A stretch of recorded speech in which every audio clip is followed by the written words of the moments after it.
What is dermabrasion? Like chemical peels, dermabrasions are procedures that are designed to resurface the skin.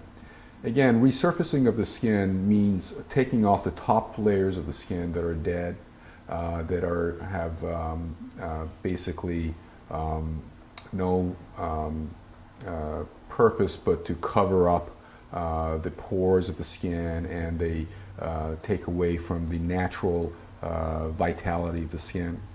With dermabrasion, the person can get a smoother skin. They can remove pores and excessive oiliness from their skin, and they can reduce the visibility of certain marks on the skin, like scars or acne pock marks that are present on the skin.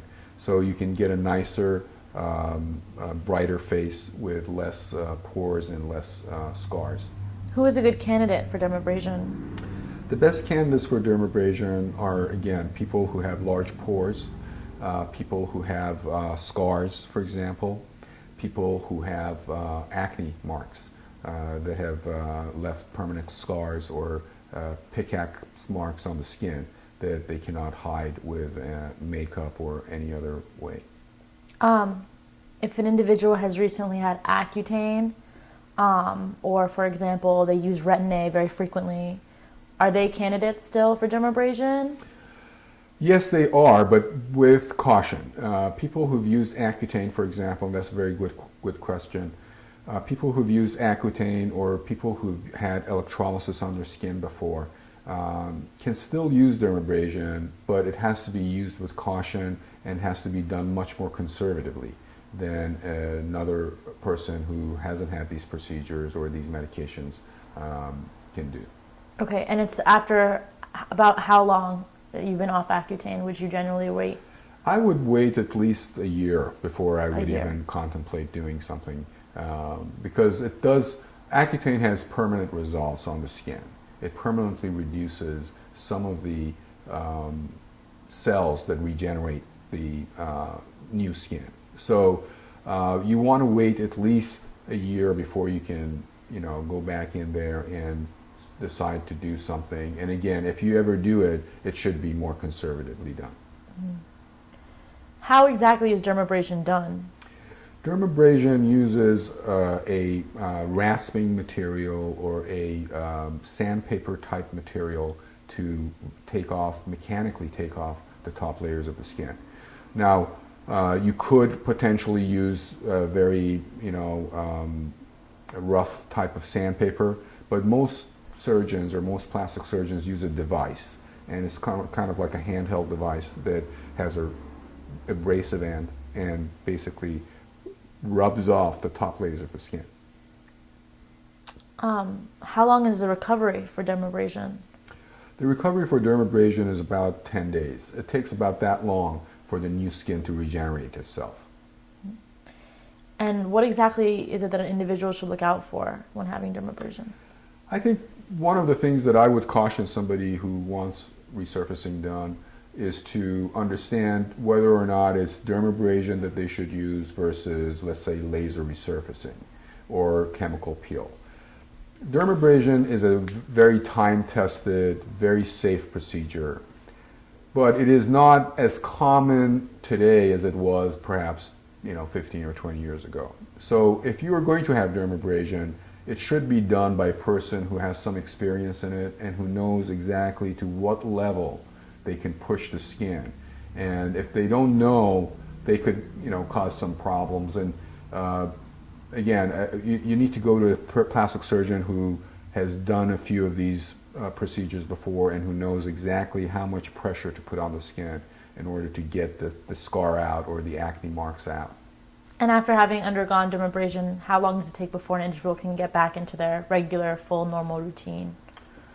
I would say after about 10 days they can start wearing makeup to cover up the area that had dermabrasion so they can go back to work, for example.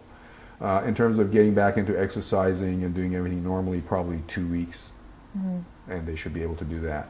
What about in terms of going out? Obviously, you should always go out in the sun with caution and wear sunscreen. But after having done dermabrasion, how long should you really avoid the sun?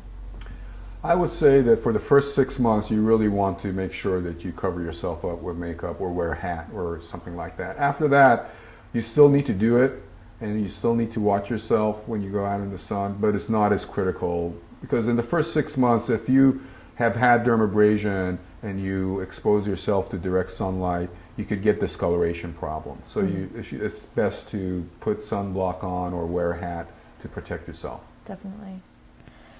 And what should an individual do if they really want dermabrasion? I think first is to talk to a dermatologist or a plastic surgeon who's board certified. I think those are the two specialties in medicine that have the greatest amount of experience with dermabrasion. In terms of what they should really look out for with dermabrasion itself, again, my caution would be to make sure that the person who's doing it has had some experience with dermabrasion. They know exactly how far to push the skin in order to avoid scarring and permanent problems with the dermabrasion itself. It's a very technique-dependent procedure, so that would be my word of caution, is to make sure that the person has some degree of experience with dermabrasion. What exactly is the main difference between dermabrasion and microdermabrasion, and are the results really different from each other? Or? That's a very good question.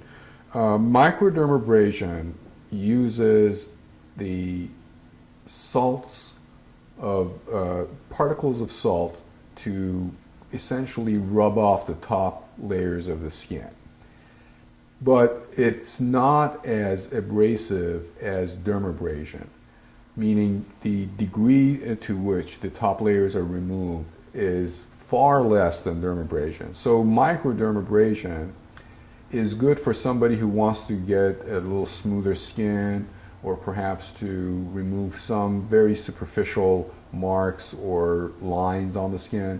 But there's a completely different level of invasiveness or going down into the layers of the skin. And dermabrasion is a much more powerful procedure.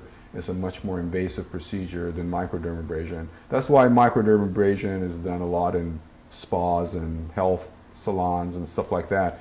And some doctors do it as well, of course, but it's completely different from dermabrasion. Dermabrasion is much more aggressive treatment of the skin than microdermabrasion.